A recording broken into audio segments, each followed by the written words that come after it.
Nah, sekarang perhatikan apa yang akan dilakukan dalam waktu ini atau mungkin dalam satu hari ini. Kita hanyalah mengamati napas kita. Saat kita duduk, maka pejamkan mata, atau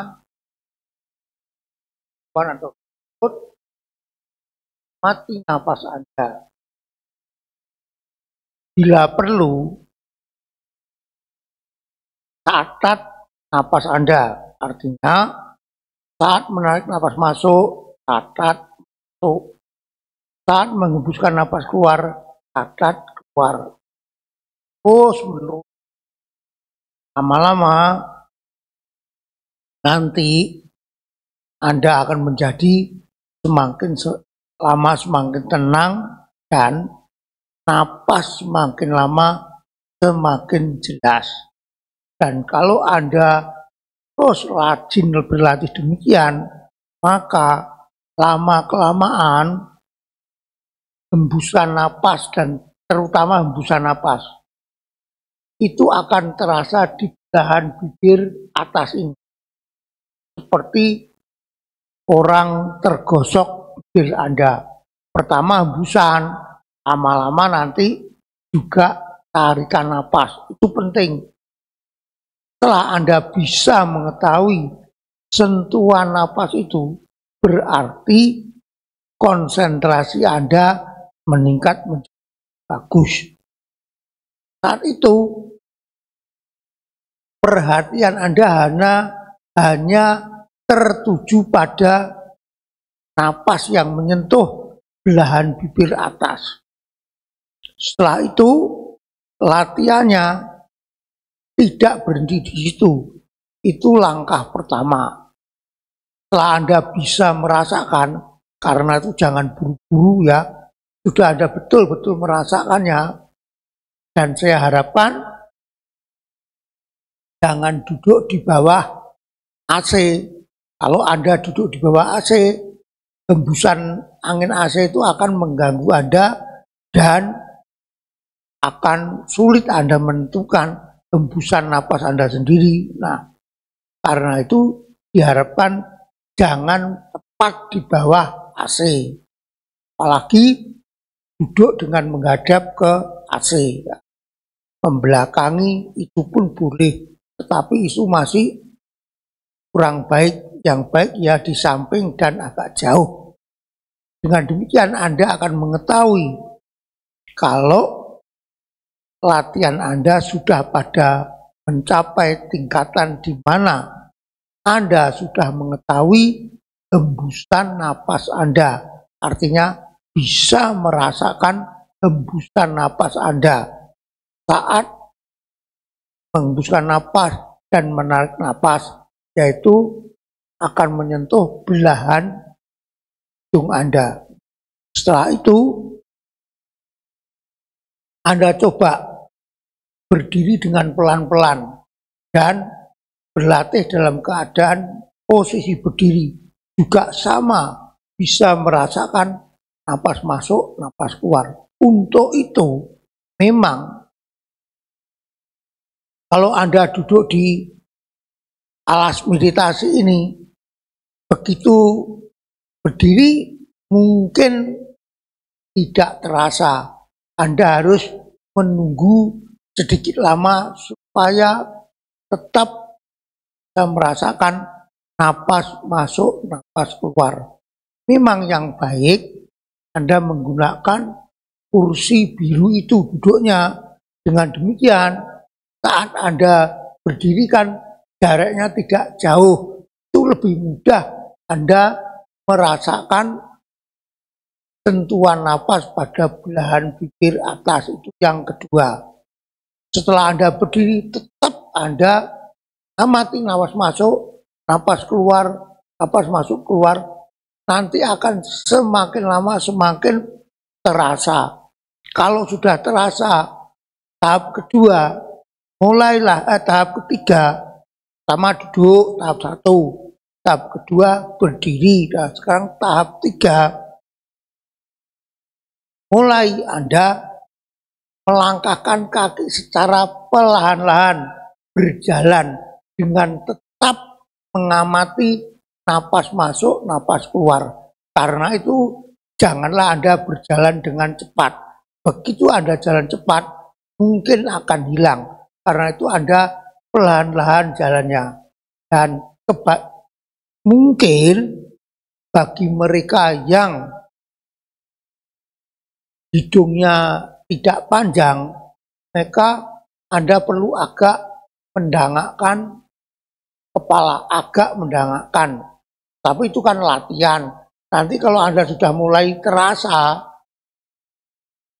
posisi kepala dalam keadaan biasa, bisa dilakukan dalam keadaan berdiri, barulah mulai jalan. Nah, kalau jalan sudah bisa, gerakan apapun tetap Anda amati napas, sentuhan di bibir atas itu. Itu adalah latihan hari ini. Oleh karena itu, kalau begitu Anda nanti berbicara, hilang. Dan Anda harus memulai pertama lagi dari duduk, kemudian berdiri, kemudian jalan pelan-pelan. Nantinya Anda jalan biasa pun akan merasakan napas masuk, napas keluar. Ya. Itu yang perlu diketahui. Yang ditanyakan, kan? Ya. Jadi dalam keadaan posisi apapun, Anda tetap mengamati napas Anda, terutama merasakan sentuhan napas pada belahan bibir atas. Terus begitu. Karena itu, dalam latihan ini, kalau Anda berbicara, akan hilang, mudah hilang gitu ya. Itu yang diperhatikan. Duduk, amati nafas masuk, nafas keluar. Kemudian mulailah berdiri, berusaha berdiri dengan cara perlahan-lahan. Kalau dengan alas masih sulit, Anda bisa duduk di kursi duduk dan mulai tegakkan tubuh dengan perlahan-lahan. Kalau sudah berdiri tegak, tetap dalam keadaan berdiri, amati nafas masuk, nafas keluar. Atau ya Anda khususkan dengan posisi berdiri, Anda tetap bernapas. Setelah itu nyata, jelas bagi Anda, belahan bibir atas, Anda bisa jalan secara perlahan-lahan.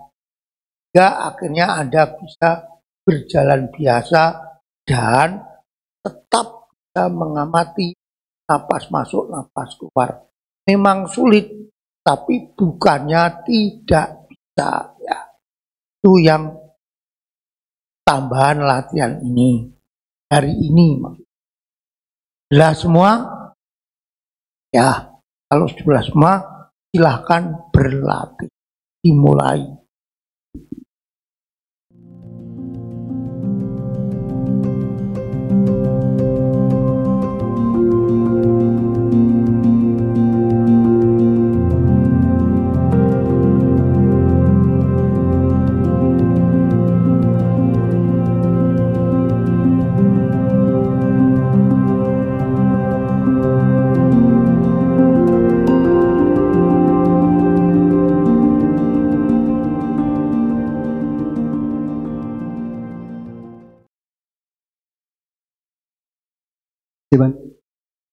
Kira-kira teman-teman ada yang mau bertanya? Mungkin belum ada yang Bante bisa tentang tambahan tentang apa Awija Bante yang dari Paticca Samuppada Bante. Ya, kalau tidak ada yang tanya, mungkin pasti ada yang merasa kesulitan saat bermeditasi jalan. Memang duduk bisa, berdiri bisa, jalan sulit. Lalu bagaimana caranya? Caranya jalan aja biasa, tapi jalannya Anda jalan dengan cepat. Seperti kalau kita lari, napas kita akan kasar. Demikian juga saat kita jalan dengan cepat, maka saat kita berhenti, napas kita juga kasar. Nah, saat itu mulailah Anda berjalan dengan pelan-pelan. Dengan cara begitu, maka meditasi jalan juga dapat Anda lakukan. Caranya, jalan aja biasa. Biasanya kan kanan kiri, bikin langkah cepat. Saat Anda membuat langkah cepat, otomatis napas Anda menjadi kasar seperti kita seakan-akan lari. Tapi walaupun tidak lari juga sama, cuma agak halus sedikit. Nah, setelah itu Anda meditasi jalan yang sesungguhnya. Maka dengan demikian saat meditasi jalan, napas itu dapat Anda rasakan. Kalau Anda berlatih demikian terus-menerus, selanjutnya akan Anda rasakan juga pada saat meditasi. Untuk sementara belum ada pertanyaan.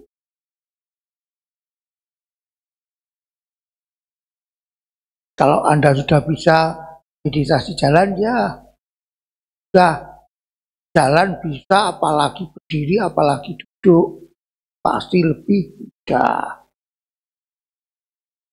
Itu adalah caranya.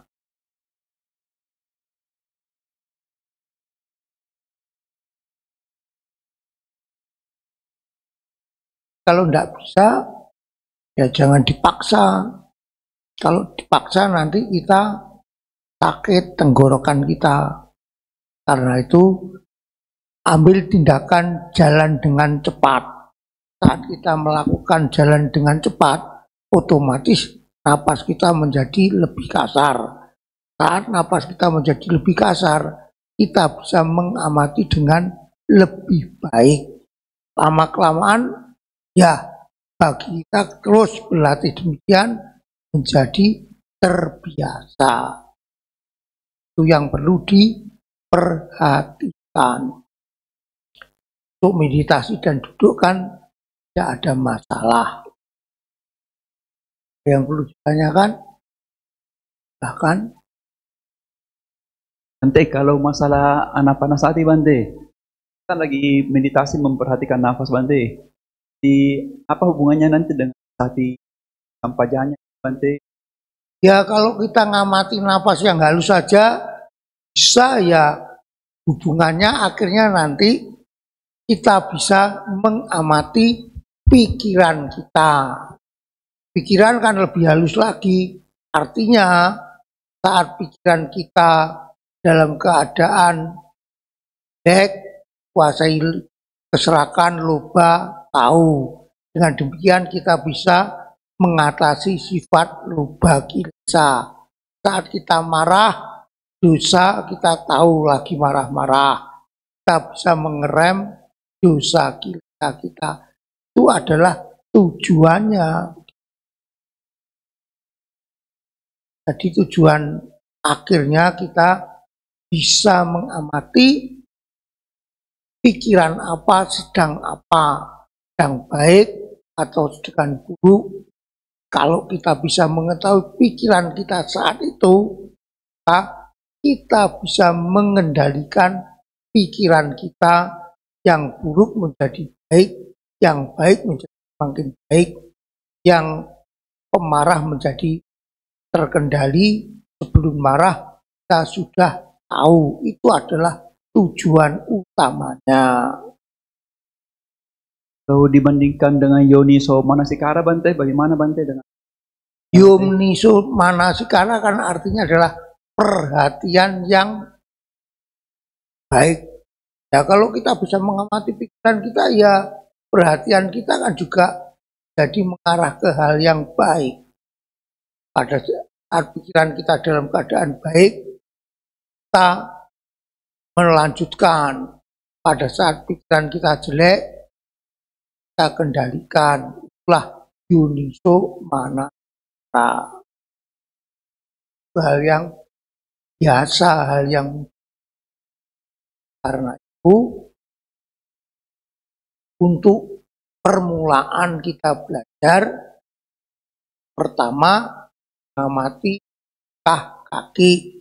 Setelah langkah kaki biasa, mulai meningkat ke napas. Setelah napas bisa mulai meningkat ke pikiran.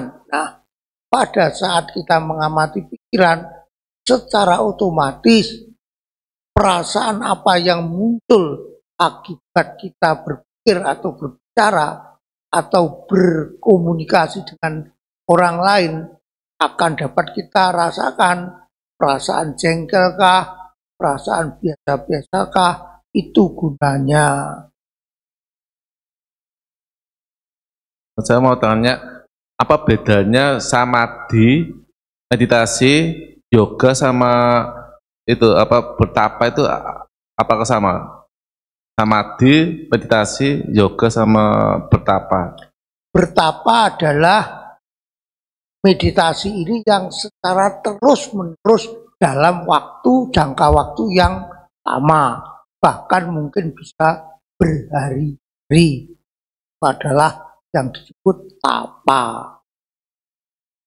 Dalam yoga ya sama. Yoga ada dua. Maksudnya yang mengolah tubuh, yang kepala di bawah, kaki di atas, itu juga disebut yoga. Tapi yoganya adalah, yoga itu adalah latihan tubuh atau asana. Kalau meditasi ini disebut Raja Yoga karena melatih batin. Batin adalah yang tertinggi karena itu disebut Raja Yoga. Jadi kalau Anda membaca di buku yoga, mungkin bukan meditasi atau samadhi adalah sebutan, cara menyebutkan kebanyakan orang Jawa atau zaman dahulu itu dengan menggunakan samadhi. Ya kalau ya sama, ya itu ya dalam waktu bertapa itu adalah untuk mengendalikan diri. Contohnya berpuasa itu kan juga bertapa. Yaitu apa? Mengendalikan haus dan lapar, kan juga bertapa, itu juga berlatih. Tapi terutama menekankan kekuatan atau meningkatkan kekuatan tubuh dalam hal makan dan minum, atau mengendalikan nafsu. Nah, sedangkan meditasi ini lebih diarahkan untuk sebetulnya mengamati gejolak daripada batin kita. Contohnya saat kita meditasi mungkin mendengar suara yang keras, ada motor atau apa, timbul perasaan kita jengkel. Nah, perasaan jengkel ini kita tangkap, kita amati. Makin besar atau makin turun, ada perubahan yang kita utamakan. Itu adalah langkah-langkah selanjutnya. Dengan demikian, lama-lama kita mengetahui apa yang disebut perubahan, yang dalam bahasa Pali disebut anicca, bahwa di dalam batin kita dalam tubuh kita semuanya ada perubahan, dunia tidak apa-apa, jadi sakit contohnya semutan. Nah, dunia kan tidak apa-apa. Kalau Anda tahan, ternyata kesemutan itu pun juga dapat yang secara alami. Itu juga perubahan. Mak, perubahan yang di sini adalah perubahan dari tidak nyaman menjadi nyaman. Sedangkan tidak apa-apa menjadi kesemutan adalah perubahan nyaman ke tidak nyaman. Dan kita mengalami gitu terus, lama-lama badan kita pun juga terbiasa dengan percobaan atau perubahan-perubahan yang lebih besar. Dan demikian daya tahan batin dan tubuh kita menjadi lebih kokoh hingga mencapai keseimbangan batin yang kuat yang disebut UPK, tenang seimbang, tidak marah dan tidak condong sebelah. Kita bisa menghadapi secara adil, tidak berat sebelah atau bahkan mencari kesalahan orang lain sebagai kambing hitam. Itu adalah tujuannya. Antara tubuh dan pikiran atau batin itu ada jembatannya, yaitu yang kita sebut perasaan. Karena saat kita merasa senang bisa dirasakan tubuh, juga bisa dirasakan oleh pikiran. Saat kita marah-marah, jengkel, juga bisa dirasakan oleh batin, juga bisa dirasakan oleh tubuh. Contohnya otot-otot leher tegang-tegang, kadang-kadang telinga bisa berdenging. Itu adalah gejolak-gejolak tubuh yang berkaitan dengan gejolak-gejolak batin. Demikian juga gejolak-gejolak batin tubuh dapat mempengaruhi gejolak batin kan, tapi sebaliknya gejolak tubuh dapat diredam atau dinetralkan oleh gejolak batin, sehingga gejolak tubuh seperti telinga mendenging, otot tegang apa itu menjadi normal. Karena itu orang yang bermeditasi tidak bisa menyembuhkan berbagai penyakit, terutama penyakit yang berkaitan dengan batin. Itulah akibat-akibat dari Anda melakukan latihan meditasi atau Raja Yoga. Memang kalau di dalam ajaran Anapanasati kita cuma hanya mengamati napas masuk, napas keluar. Nanti lama-lama kita akan tahu saat batin kita tidak enak, jengkel, napas menjadi kasar. Nah, kita tahu berarti kalau Anda rajin berlatih dan menggunakan Anapanasati, Anda memiliki sensor atau penanda. Kalau napas Anda kasar berarti batin ada apa-apanya atau mengalami sesuatu. Anda kan bisa tahu. Jadi Anda bisa mempersiapkan diri lebih dulu. Contohnya Anda mendapat terima lewat telepon kalau musuh Anda atau teman yang menjengkelkan akan datang bertamu. Kan sebelumnya Anda sudah bereaksi. Tapi kalau kita sudah sering berlatih, ya atur aja nafas Anda, masuk keluar, akhirnya kan menjadi tenang. Dan saat dia datang, kita tidak akan terpancing reaksi ucapannya atau tindakannya yang membuat kita menjadi sering marah. Itu adalah contoh sederhana, tapi sebetulnya ya penggunaannya banyak sekali itu. Pakai itu. Bante tanya yang tentang meditasi jalan tadi, saya biasanya terbiasa memperhatikan langkah. Kalau misalnya pakai nafas, kayaknya jadi fokus double nggak sih? Ya Langkahnya enggak, mikirin. kalau langkah hanya langkah saja, cuma dalam latihan ini kan ditingkatkan hanya khusus fokus atau sering fokus ke napas, karena napas itu lebih halus sehingga memerlukan konsentrasi yang lebih tajam. Dengan demikian akhirnya kekuatan sati atau kesadaran kita menjadi meningkat. Latihan meditasi dengan mengamati langkah kaki tetap bisa dilakukan, tapi kalau mau meningkat itu amati juga pas sebagai pelengkap latihan.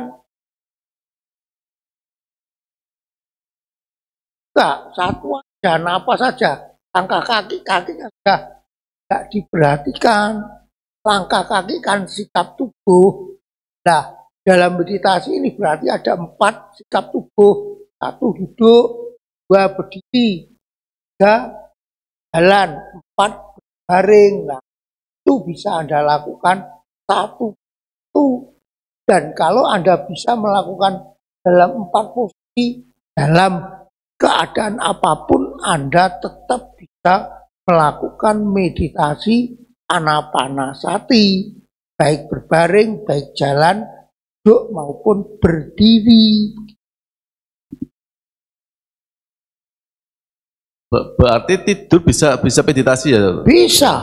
Terus tadi saya tadi meditasi, terus kan ada apa saya tancap apa ubun-ubun sama apa tulang ekor. Itu adalah salah satu cara juga.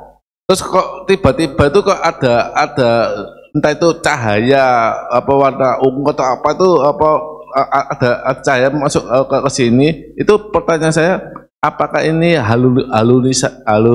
halusinasi atau memang sugesti saya sehingga ada cahaya itu gimana?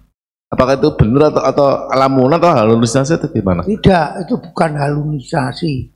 Jadi saat pikiran kita itu tenang, kesadaran ini kan pasti mencari sesuatu.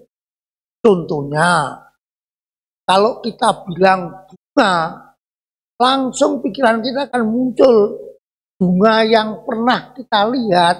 Demikian juga saat Anda meditasi, pikiran kita kan tenangkan. Berarti tidak ada gejolak batin. Kalau tidak ada gejolak batin, biasanya yang keluar umumnya itu berupa sinar. Adalah karena batin kita begitu, jadi itu adalah benar, bukan salah. Jadi kalau nanti Anda melakukan meditasi anapana, nanti juga betul sinar depan wajah ya, wajar.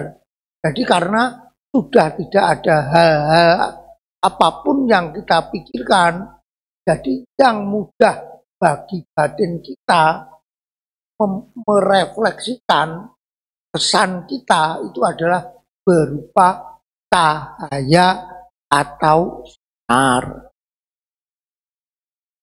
Jadi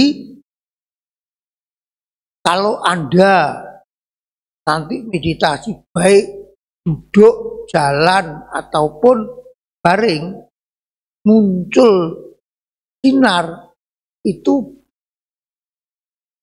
anggaplah wajar-wajar aja, biasa. Itu bukan wahyu dan bukan apa-apa. Wajar saja ya. Dan tidak perlu heboh kehiran-hiranan. Kalau Anda gembira kehiran-hiranan, wah ini ada wahyu yang datang, biar konsentrasi aja.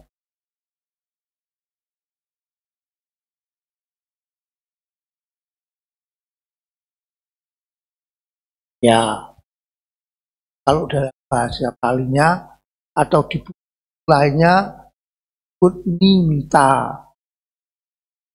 Nimitta itu adalah gambaran batin.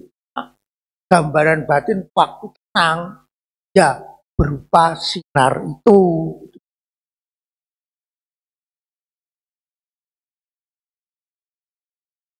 Tambah jelas ya. Bahkan kalau Anda tetap itu nimittanya itu terus Anda diam tidak terkecoh, nanti mungkin bisa menjadi berbagai warna seperti apa itu mercon atau pertasan gitu berwarna-warna atau membesar mengecil terus begitu aja. Anda bisa membuat kekuatan nimitta ini untuk menerawang hal-hal yang tidak Anda ketahui atau tidak Anda lihat. Itu nimitta. Tapi harus latih, tidak segitiga.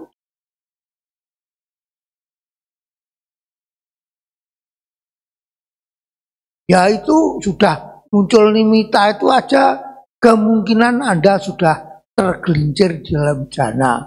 Mengapa saya katakan tergelincir? Karena secara kita tidak sadar, kita tenang hanya mengamati satu. Jadi terfokus betul apa yang disebut ekagata. Ekagata itu adalah salah satu dari 5 faktor jana. Yang pertama itu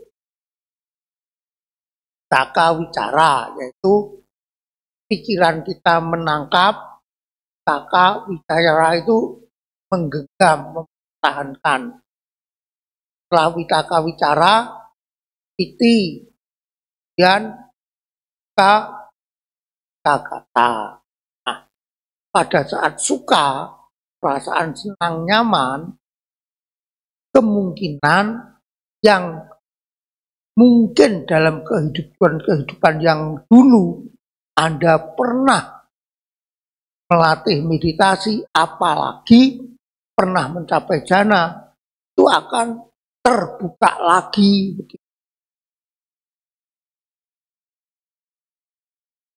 Nah, jana berhari-hari itu tetap sadar pada objeknya. Orang koma tidak sadar apa-apa, ini bedanya. Memang napasnya sama-sama halus, bahkan tidak terasa. Tapi bedanya yang satu sadar dan objeknya, yang satu tidak sadar.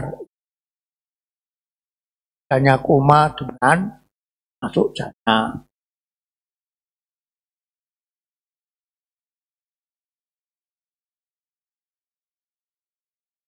Ya itu saya katakan tergelincir. Jana itu kan ada kekuatannya. Lama-lama kan menurun-menurun. Dan saat menurun kan indera kita mulai aktif. Mulai suara dapat didengar. Napas mulai terasa. Sadar kita bangun. Karena itu saya katakan tergelincir.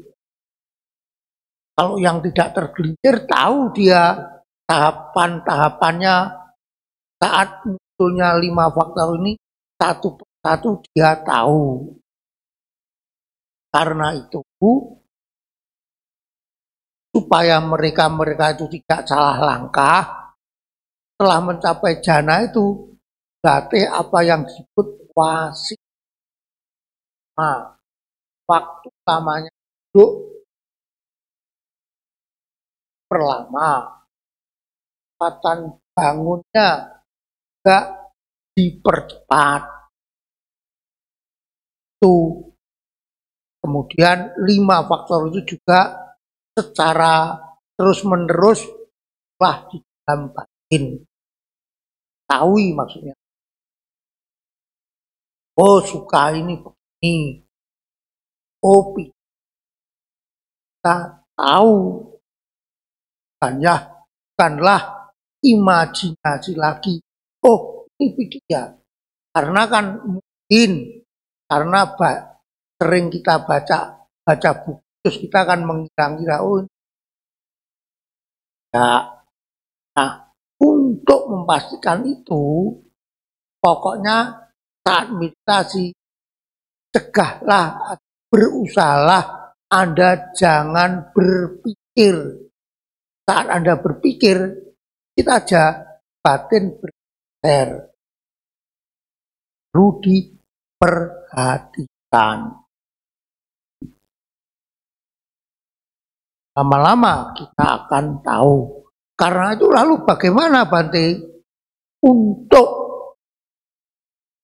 mencegah tidak berpikir? Ya, memang kita perlu berlatih sesering mungkin dan nantinya batin kita atau kesadaran kita itu bisa mengetahui kondisi batin dan pikiran kita, terutama bisa mengamati kondisi batin yang disebut hadaya watu. Hadaya watu bukanlah jantung, tetapi fungsinya seperti otak kedua, tetapi di daerah jantung. Jadi pada saat meditasi, objeknya itu akan terekam di hadaya watu atau di jantung ini. Hadaya watu sebetulnya adalah darah sebanyak sesendok yang berada di bilik jantung. Nah, kan selalu berputar toh, namanya hidup kan, karena itu dia tidak tetap.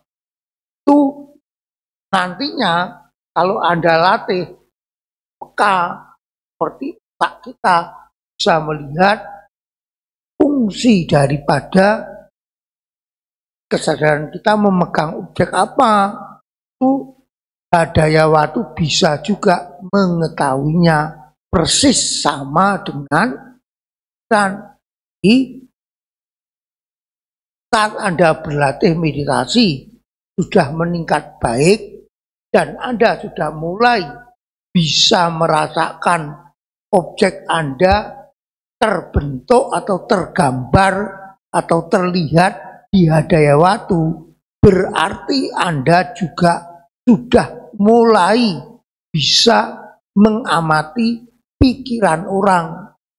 Saat orang berpikir, Anda tidak perlu mengamati otak, tetapi mengamati hadaya watu. Orang itu sudah tahu Anda itu adalah fungsinya hadaya watu.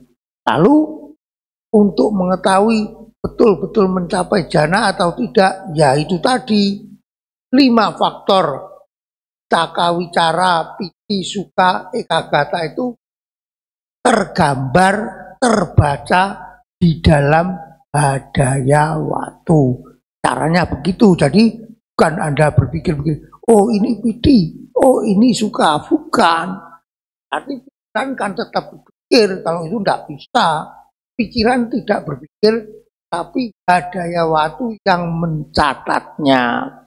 Ya, untuk sementara kalau Anda tidak mengerti ya biarkan saja, pokoknya tahu hadaya watu gitu aja. Kalau Anda pikir-pikir tambah pusing Anda nanti. Ya, lainnya.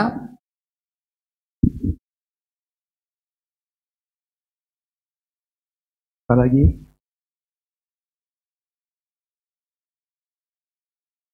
Mungkin kalau ada lanjut apa lagi? Ya, soal hadaya watu apa tadi memang kedengarannya aneh.